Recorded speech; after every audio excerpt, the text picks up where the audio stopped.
Hello guys, good morning to all of you. आज मैं अपनी पहली इंग्लिश की वीडियो बनाने वाला हूँ, जिसमें सबसे पहले दिन मैं आपको बताऊंगा कि इंग्लिश सीखने के लिए आपके लिए सबसे ज़्यादा इम्पोर्टेंट कौन सी चीज़ें हैं और इंग्लिश को सीखने के लिए आप कौन कौन से सही कदम उठा सकते हैं। इंग्लिश की स्टार्टिंग मैं भी अपनी पहली क्लास में बिल्कुल बेसिक से करूँगा और आपको ये भी बताऊंगा कि वो कौन कौन से कदम होने चाहिए जो अपने इंग्लिश को सुधारने के लिए आप उठा सकते हैं या फिर सीखने के लिए कर सकते हैं।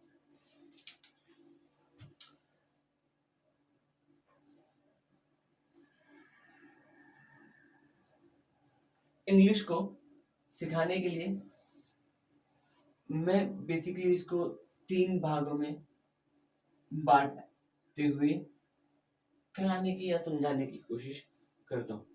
सबसे पहला पार्ट जो इंग्लिश का बेसिक पार्ट है, दूसरा पार्ट जो एडवांस पार्ट है और तीसरा पार्ट जो एडवांस प्लस का पार्ट है, जिसमें मैं ये भी कह सकता हूँ कि ये आपके लिए गुड वाली कंडीशन होती है या आपको गुड करने में हेल्प करता है। दूसरा वाला आपको बेटर करने में हेल्प करता है और तीसरा वाला पार्ट आपको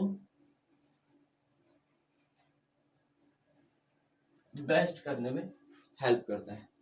कुल मिला के तीनों ही कंडीशन में आपको जैसी कंडीशन चाहिए आपको वैसी ही मेहनत करनी पड़ेगी, चाहे गुड की हो, चाहे बेटर की हो या फिर बेस्ट की ही कंडीशन क्यों ना हो।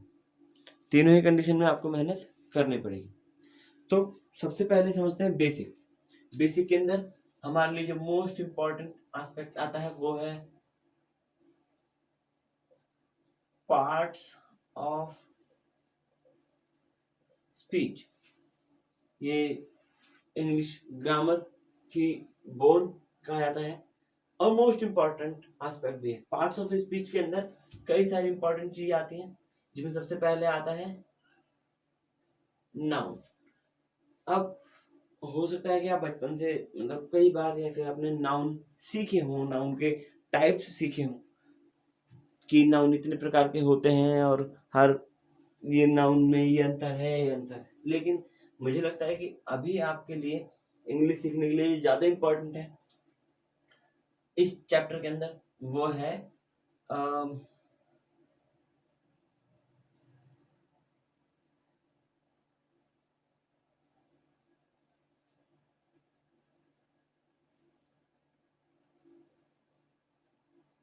नंबर या कहो नंबर्स, जिसमें सिंगुलर और प्लूरल की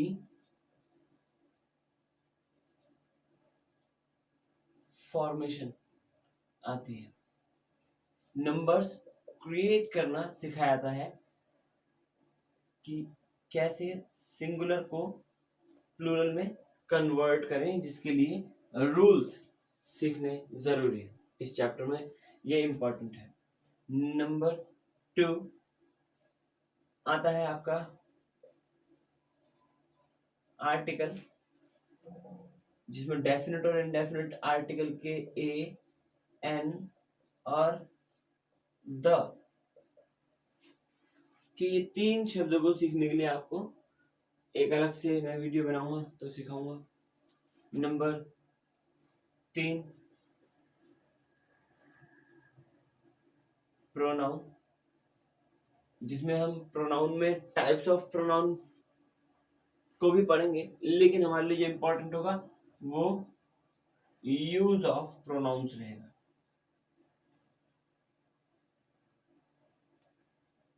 यूज ऑफ प्रोनाउन रहेगा। नेक्स्ट नंबर 4 पे हमारे लिए इंपॉर्टेंट है वर्ब, जिसमें 3 फॉर्म्स ऑफ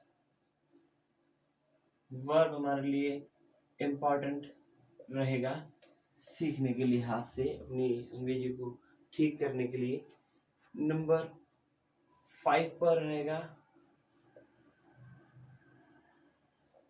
एडजेक्टिव, जिसमें एडजेक्टिव की जो 3 टाइप्स हैं, जैसे मैंने गुड, बेटर, बेस्ट वाली कंडीशन बताई, ये वाले टाइप्स हम देखेंगे। नंबर 6 एडजेक्टिव के बाद में आते हैं एडवर्ब। एडवर्ब के बाद में प्रीपोजिशन। एडवर्ब और प्रीपोजिशंस, और इसके बाद में ये हमारे वैसे तो 7 पार्ट है, लेकिन एक और हो जाएगा कंजंक्शन, जहां प्रीपोजिशन के अंदर हम प्रीपोजिशन, कंजंक्शन, इन दोनों के अंदर ही हम अलग अलग तरह की चीजें सीखेंगे। जैसे कि प्रीपोजिशन में हम in, at, on, of, by, from, इन चीजों का यूज डीपली काफी उसमें सीखेंगे। लेकिन पहले मैं कोशिश करूंगा कि आपको मैं बेसिक चीजें करा दूं, या फिर जैसे बेसिक मीनिंग में समझा दूं चीजों को, और उसके बाद में हम इसके और एडवांस लेवल में डीपली इसको समझने के लिए चलें। क्योंकि अगर मैं डायरेक्ट डीपली कराऊंगा तो आप, मुझे लगता है कि बहुत कंफ्यूज हो जाओगे, इसीलिए मैं एडवांस वाला पार्ट थोड़ा सा बाद में लेके चलूंगा। तो पहले हम करेंगे प्रीपोजिशन। प्रीपोजिशन के अंदर आपके कौन कौन से पार्ट्स आ जाते हैं, जैसे इन, एट, इनटू, ऑन, अपॉन, ठीक है ना, ऑफ, इस तरह के वर्ड्स हम इसमें देखेंगे। और प्रीपोजिशन से बनने वाले जो फ्रेज होते हैं, थोड़ा सा उन पे भी नजर मारेंगे, या फिर हम जब सेंटेंसेस करेंगे या प्रीपोजिशन के चैप्टर करेंगे तो उसके अंदर हम उनको और डीपली जानेंगे।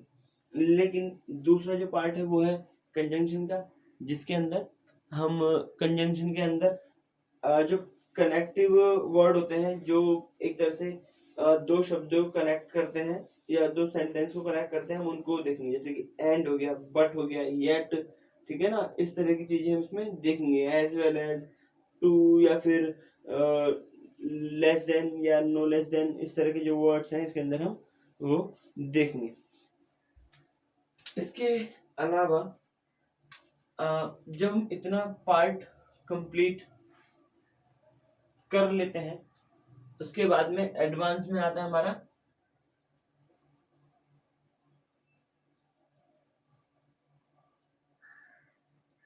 सेंटेंस स्ट्रक्चर का पार्ट, जहां पर मैं अपने सेंटेंस स्ट्रक्चर में बेसिक सिखाने के लिए, ये मान लो कि मैं ये चीजें और ये वाला जो सेंटेंस का पार्ट है, मैं दोनों को एक बराबर बैलेंस करते हुए दोनों को एक साथ लेके चलूंगा। जैसे कि मैंने अगर पहले सेंटेंस का टाइप अगर कराने शुरू करा तो उसके साथ साथ मैं आर्टिकल या नाउन में से एक चैप्टर उसके साथ साथ कराऊंगा, क्योंकि दोनों का यूज एक साथ है, सबका यूज कहीं ना कहीं एक साथ आपको पड़ेगा। तो मैं बीच बीच में आपको जैसे एक चैप्टर यहाँ का, फिर एक चैप्टर यहाँ का, फिर यहाँ का, ऐसे करके अपनी वीडियोस में कराने के लिए कोशिश करूंगा।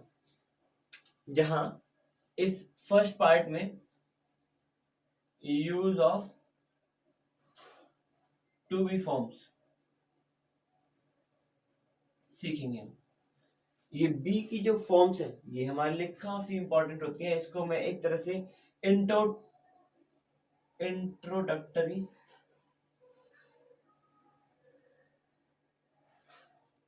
सेंटेंस भी कहता हूं, जिसमें हम इज, बी माने इज, एम,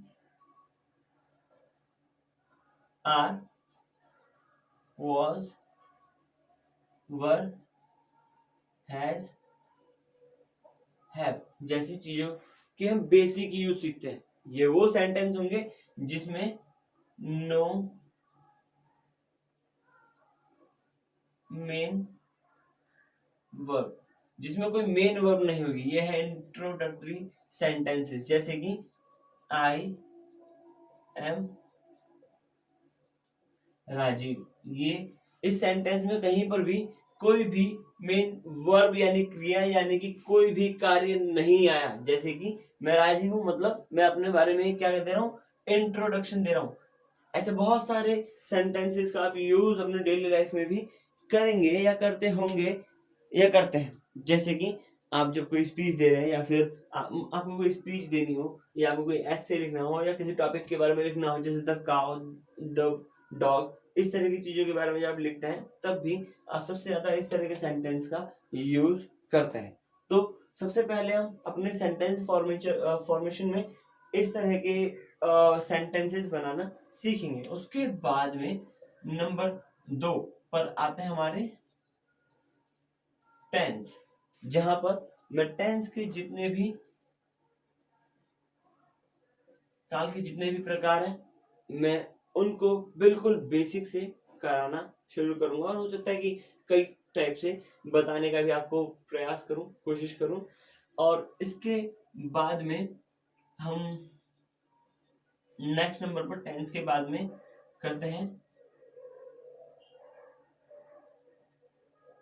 वॉइस, और वॉइस जिसमें हम एक्टिव और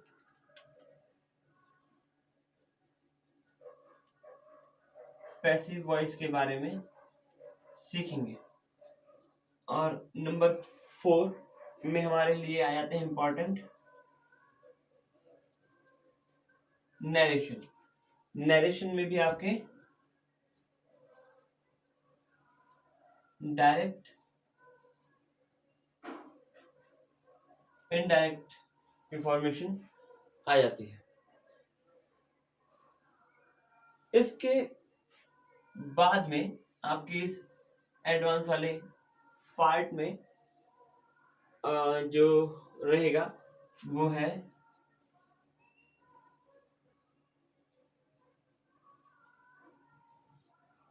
फ्री राइटिंग। फ्री राइटिंग के अंदर वो टॉपिक होते हैं जिन्हें हम कह सकते हैं एक्स्ट्रा टॉपिक्स, जो हमारे डेली लाइफ में यूज होते हैं, जिनका हम आमतौर पे जिनके बारे में हम आमतौर पे सुनते रहते हैं। और ये स्कूल के उन बच्चों के लिए भी ज़्यादा इम्पोर्टेंट है जो 10वीं 12वीं या 11वीं क्लास में हैं, और 9वीं के बच्चे भी हम कह सकते हैं उनके लिए ज़्यादा इम्पोर्टेंट हो जाते हैं, क्योंकि उनके बोर्ड के लिहाज से उनके पास में जो टॉपिक आते हैं लिखने के लिए वो आपके लेटेस्ट कॉन्सेप्ट पर बेस्ड रहते हैं। ज़्यादातर ऐसे कॉन्सेप्ट जो हमारे डेली लाइफ में यूज होते हैं, ऐसे एक्स्ट्रा टॉपिक्स पर बेस्ड ये रहता है। जैसे कि इसके अंदर हमारे ऐसे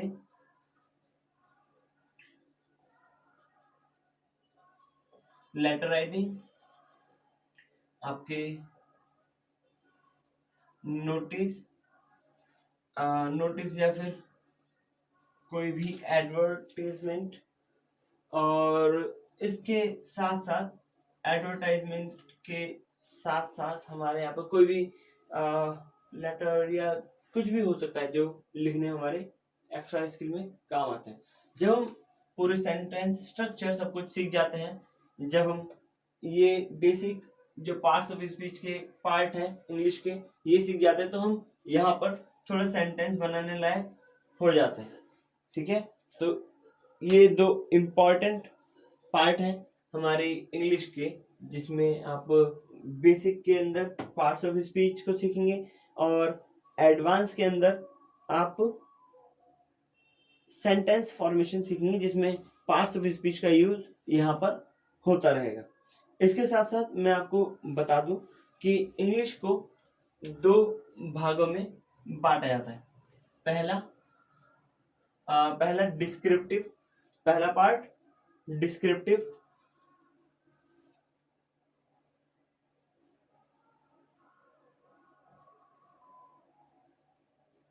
डिस्क्रिप्टिव, इंग्लिश जो आपके एडवांस के अंदर आएगी, क्योंकि डिस्क्रिप्टिव इंग्लिश वो इंग्लिश है जिसको एक तरह से आप रेफरेंस ग्रामर का पार्ट कह सकते हो। ग्रामर 2 तरह की होती है, एक रेफरेंस ग्रामर और दूसरा पैडागॉजिकल ग्रामर। रेफरेंस ग्रामर के अंदर हम करते हैं डिस्क्रिप्टिव इंग्लिश। रेफरेंस ग्रामर वो ग्रामर होती है जो आपकी किसी फर्स्ट लैंग्वेज को प्रेफर करती है। जैसे कि मतलब जब किसी भाषा को हम फर्स्ट लैंग्वेज के रूप में लेते हैं तो हम रेफरेंस ग्रामर का अध्ययन करते हैं, मतलब रेफरेंस ग्रामर को स्टडी करते हैं। रेफरेंस ग्रामर के अंदर आपके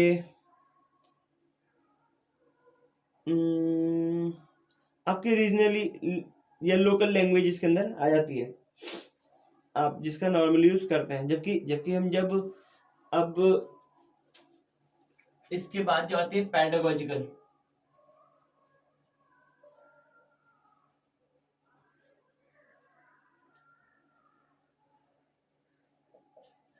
ग्रामर का यूज एडवांस प्लस में रहता है। पैडागोजिकल ग्रामर का यूज कहाँ रहता है? एडवांस प्लस के अंदर रहता है, जिसके अंदर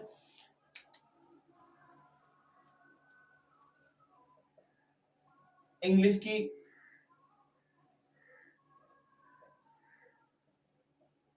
कौन सी चीज कहां पर यूज होगी ये सीखा जाता है। कौन सी चीज कहां पर यूज होगी ये सीखा जाता है। जैसे कि आप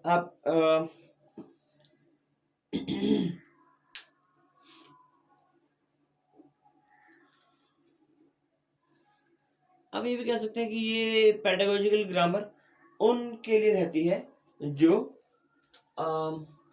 जो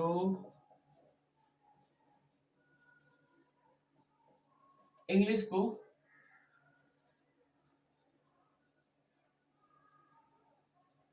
सेकेंड लैंग्वेज के रूप में प्रेफर करते हैं। जैसे कि हमारी पहली भाषा तो मातृभाषा जो है वो हिंदी होगी, जो हमने बचपन से सीखी है, लेकिन अब जो दूसरी भाषा हम सीख रहे हैं अच्छे से वो इंग्लिश सीख रहे हैं। तो यहाँ पर इसका एडवांस लेवल आ जाता है सीखने का, जिसमें हम इसको और डीपली जानने के लिए कोशिश करते हैं।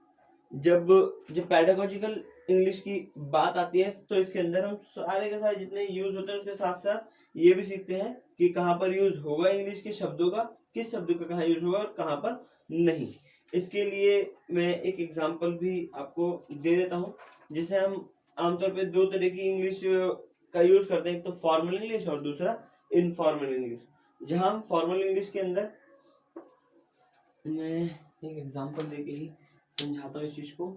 हमने बेसिक इंग्लिश सीख ली, एडवांस इंग्लिश देख ली क्या है इसके अंदर, अब एडवांस प्लस के अंदर जैसे कि मैंने एक एग्जांपल लिया, सम पीपल वर देयर। जैसे ये है इनफॉर्मल इंग्लिश का एक सेंटेंस है कि सम, चलो इसको थोड़ा सा और क्रिएटिव करते हैं। Some old people were there, some old people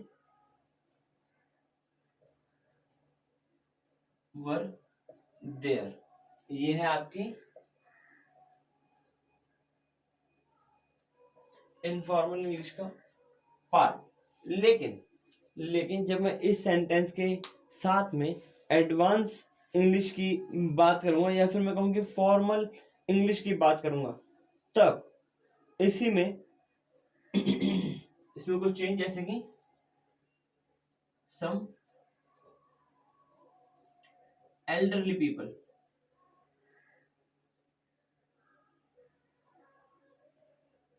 were there, इसका यूज करूंगा।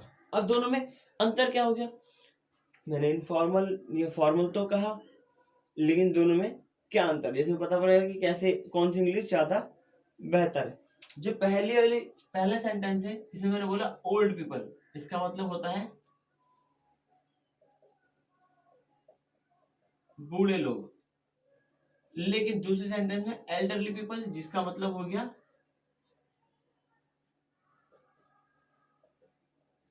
बुजुर्ग लोग। तो शब्दों का फेर है थोड़ा सा। आप एडवांस इंग्लिश में अपने शब्दों का चयन काफी ढंग से करते हैं। एडवांस प्लस का जो लेवल है बेस्ट वाला, ये उन बच्चों के लिए है जो एसएससी KMTS या फिर CHSL या फिर CGL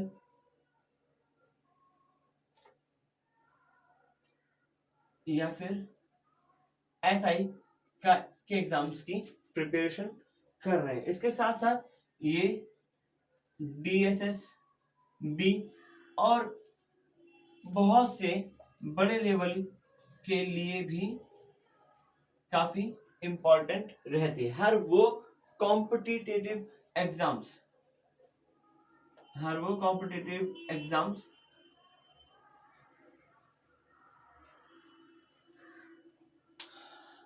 आप कह सकते हैं कि हर कॉम्पिटिटिव एग्जाम्स में ये इंग्लिश आती है। हाँ, आप सिर्फ GD पुलिस कांस्टेबल के लिए नहीं कह सकते क्योंकि उसके अंदर इंग्लिश नहीं आती, लेकिन बाकी सभी जो हाई लेवल के एग्जाम्स होते हैं उन सभी में आपकी एडवांस प्लस वाली यानी कि पेडागोजिकल ग्रामर आती है, जिसमें आप इन सभी के और बारीकी से यूज देखेंगे।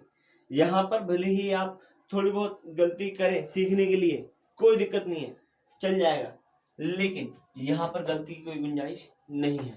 आप यहाँ पर गलती कर रहे हैं थोड़ी बहुत सीखने के लिए, कोई दिक्कत नहीं है, फाइन, लेकिन ये आपको हेल्प करेगा। स्टार्टिंग में गलती इंसान करता ही है, जिसने गलती नहीं करी वो उसने कभी कुछ ढंग से नहीं सीखा, वो ऐसी जगह गलती करेगा जहां उसको नहीं करनी चाहिए थी।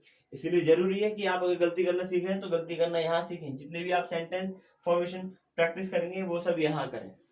तो गाइस ये था इंग्लिश का पूरा बायोडाटा, जिसमें मैं जिस तरह से इंग्लिश को क्लास को लेके चलूंगा। हमारी प्रेरणा क्लासेस के थ्रू मैं अपनी इन वीडियोस में इंग्लिश को ठीक करने के लिए आपके लिए हर एक कदम उठाने की कोशिश करूंगा, लेकिन इसके साथ साथ जरूरत आपको भी पड़ेगी मेरे साथ कदम से कदम मिला के चलने की, या जैसा मैं कहूँ आपको थोड़ा वैसा करने की।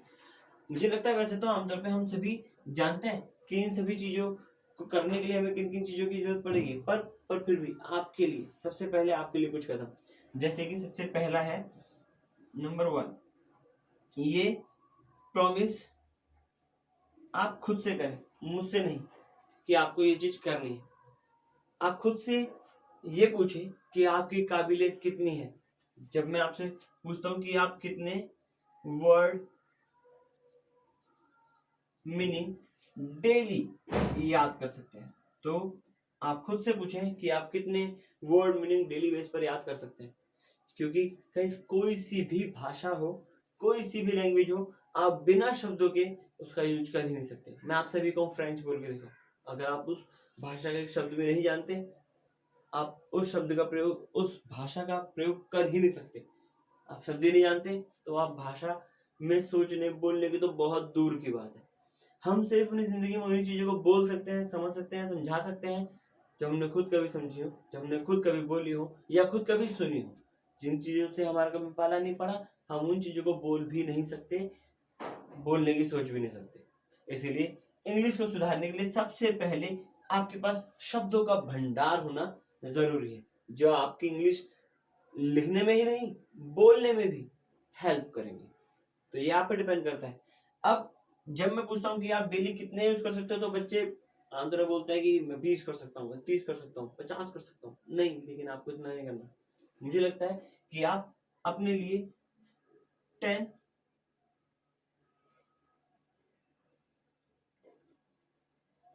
न्यू वर्ड्स का टारगेट भी रखेंगे तब भी आपके लिए बेस्ट है। अगर आप एक दिन में 10 करते हैं तो वो 2 दिन में 20, 3 दिन में 30 और 10 दिन में 100 होकर के एक महीने के 300 का टारगेट बनाते हैं।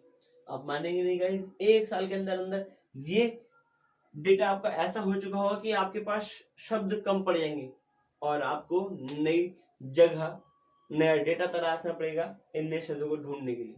और आपके अंदर ये इंप्रूवमेंट खुद नजर आएगी कि शब्दों के होने से भी इंग्लिश बोलने या लिखने में फर्क पड़ता है। क्योंकि हमारे पास जब शब्द ही नहीं होते हम लिख भी नहीं पाते। हमें अगर एक ऐसे या टॉपिक लिखना है तो हम पहले सोचेंगे अरे इसका मतलब क्या था। हमारे इंडियंस की सबसे बड़ी कमी या सबसे पहला कदम इंग्लिश की ओर यही रहता है कि हम इंग्लिश सीखने के लिए पहले उसको हिंदी से इंग्लिश में ट्रांसलेट करने के लिए सोचते हैं। सबसे पहले हम हिंदी को इंग्लिश में सोचना शुरू करते हैं। पर इंग्लिश में सोचने के लिए हमारे पास शब्द भी तो होने चाहिए। आपका सबसे पहला कदम इंग्लिश के वर्ड्स क्रिएट करना है। दूसरी बात, मैंने अपनी लाइफ में ज्यादातर देखा, जब हम बोलते हैं प्रैक्टिस मेक्स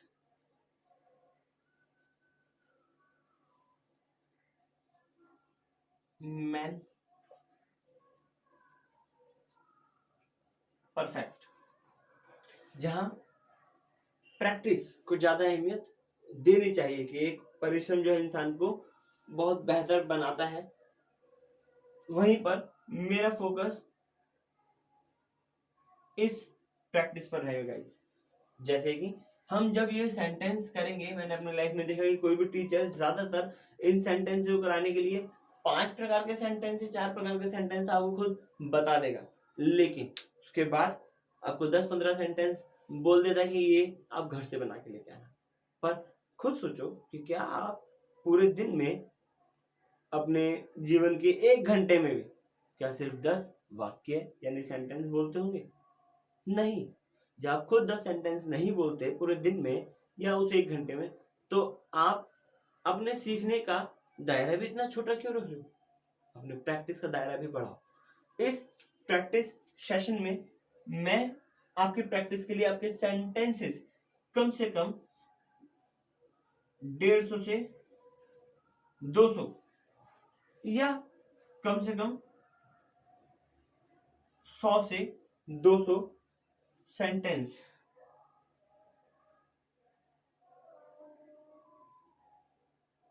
पर डे बनाने के लिए रिकमेंड करूंगा। हो सकता है कि मैं भी आपको कुछ सेंटेंसेस दूं, 50-60 तो हो ही सकते हैं, आपके लिए 100 भी कर सकते हैं। डिपेंड करता है कि आपकी कैपेसिटी कितनी है। मैं ज्यादा बड़ा ना कहूं तो हम इस डेटा को 50 से 100 भी कर सकते हैं। अगर आप 50 से 100 सेंटेंसेस एक टाइप के डेली बना रहे हैं, तब भी आपके अंदर ये इम्प्रूवमेंट काफी हाई लेवल की हो सकती है गाइस। तो 2 मोस्ट इंपॉर्टेंट चीजें हैं, पहला आपकी प्रैक्टिस के लिए सेंटेंस मेकिंग प्रोसेस, और दूसरा वर्ड मीनिंग की रिवीजन या फिर लर्निंग, याद करना। जितना आप इन दोनों चीजों पर फोकस करेंगे उतना आप सबके लिए अच्छा होगा। तो गाइस, ये मेरी प्रेरणा क्लासेस की सबसे पहली इंग्लिश की वीडियो, जिसके थ्रू मैंने आपको आज बताया कि मैं इंग्लिश में क्या कराने जाऊंगा या कैसे कराऊंगा, या मेरा फोकस किन चीजों पर रहेगा।